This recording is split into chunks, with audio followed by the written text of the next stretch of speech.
મિત્રો પાછળ સરસ મજાનો ગંગા નદીનો કિનારો છે અને પર્વતોનું દ્રશ્ય છે. આ જોઈએ ને એટલે એક શબ્દ તો આપણે ચોક્કસ કહી શકીએ, વાહ શું ઈશ્વરનો નજારો છે.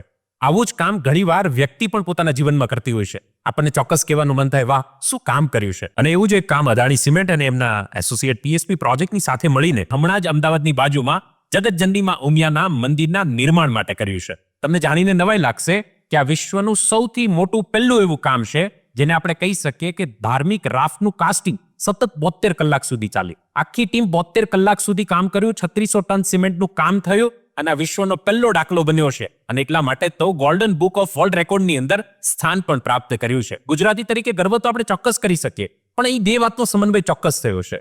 504 ફીટની હાઇટનું જગતજનની મા ઉમિયાનું મંદિરનું જે નિર્માણ છે એ નિર્માણમાં આપણી શ્રદ્ધાની આસ્થા કેટલી ઊંચી છે એ, અને સાથે સાથે બીજું અતિ આધુનિક ટેકનોલોજી એટલે કે ગ્રીન ટેકનોલોજીનો સમન્વય, જેનાથી આખી પ્રોસેસમાં વાતાવરણમાં 60% જેટલો ઓછો કાર્બન જનરેટ થવાનો છે અને જેનાથી પર્યાવરણનું પણ રક્ષણ થવાનું છે. આ છે આપણી સાચી પરંપરા અને શ્રદ્ધાની પ્રગતિ. તમારું આ વાત વિશે શું કહેવું છે ચોક્કસથી કોમેન્ટ કરજો. પણ હા, આ મા ઉમિયાનું જે સરસ મજાનું 504 ફીટનું ઊંચું મંદિર બની રહ્યું છે ને, એના માટે એકવાર ચોક્કસથી કોમેન્ટમાં જય મા ઉમિયા જરૂર લખજો.